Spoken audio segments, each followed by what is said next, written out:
Hello दोस्तों, नमस्कार। दोस्तों, हम आपको वह कहानियाँ सुनाते हैं जिन कहानियों से हम अपने जीवन में खुशहाली और परिवार में आनंद में जी सकें। तो दोस्तों, आज क्या हुआ। सलोनी सुबह ही सुबह किचन में नाश्ता तैयार कर रही थी। तभी दरवाजे पर घंटी बजी।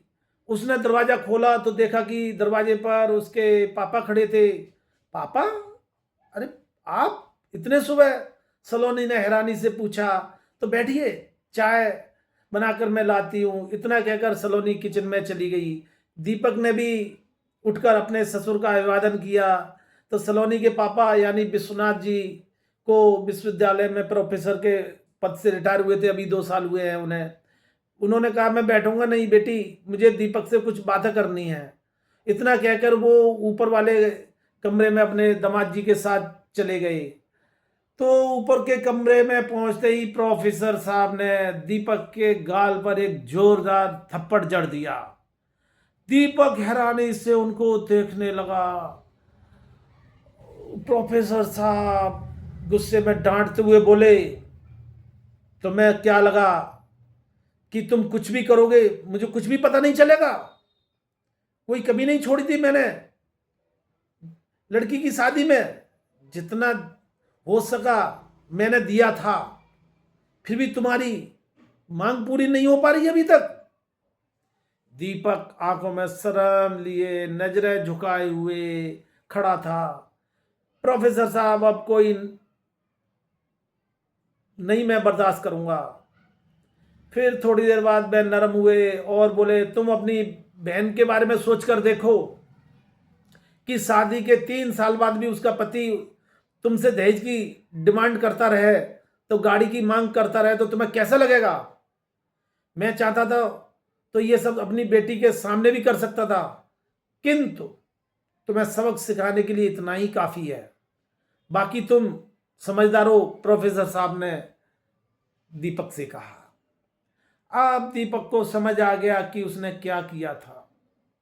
वह सलोनी को हर रोज तंग करता था और बोलता था कि मेरे दोस्त अब दहेज में गाड़ी ले रहे हैं, जबकि उसकी तनख्वाह भी मुझसे कम है, और तुम्हारे पापा एक गाड़ी भी नहीं दे सकते। उनसे बात करो, एक गाड़ी तो मंगवाओ, तुम उनकी इकलौती बेटी हो। सलोनी दीपक को समझाकर थक चुकी थी कि अब उसके पापा रिटायर हो चुके हैं, उनको जो पेंशन मिलती है उसी से उनका घर चलता है, वो गाड़ी नहीं दे सकते। किंतु अब की बार बहस कुछ ज़्यादा ही बढ़ गई थी। दीपक ने सलोनी को जोरदार धक्का दे दिया, जिसके चलते उसे काफ़ी चोटें आ गई सलोनी के लिए। और बेटी की ऐसी बातें सुनकर प्रोफेसर साहब का रहा नहीं गया, और वो हफ्ते भर में ही बेटी से मिलने चले आए। दीपक अभी भी चुपचाप खड़ा था। प्रोफेसर साहब बोले, मैं नहीं चाहता कि तुम मुझसे माफी मांगो, बल्कि सलोनी के लिए एक अच्छा पति बन के दिखाओ। आगे से ऐसी बातें सुनने में ना आए तो बेहतर होगा। और वो मन ही मन आत्मग्लानि से भर उठा था। ये सब उसके करनी का ही नतीजा था। अब वह दोनों नीचे आ गए कमरे से उतरकर।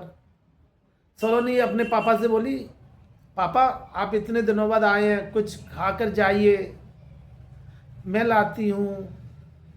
जाने से पहले प्रोफेसर साहब ने दीपक के हाथ में एक चाबी पकड़ाते हुए बोले कि बाहर गाड़ी खड़ी है, आप दोनों कहीं घूम फिर आइए जाकर जब तक।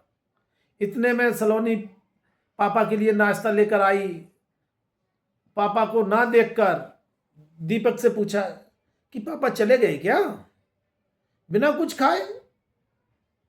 दीपक ने हाँ में सिर हिलाया। हाँ।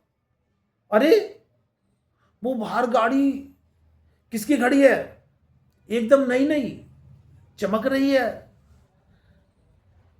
तो दोस्तों, एक जिन पतियों की डिमांड लगातार बनी रहती है अपनी नई नई नवेली दुल्हन के साथ में, क्या वह रिश्ता प्रेम का सुख में दाम्पत्य का बन सकता है कभी? कभी नहीं। तो दहेज तो पहले ही नहीं लेना चाहिए था उसे।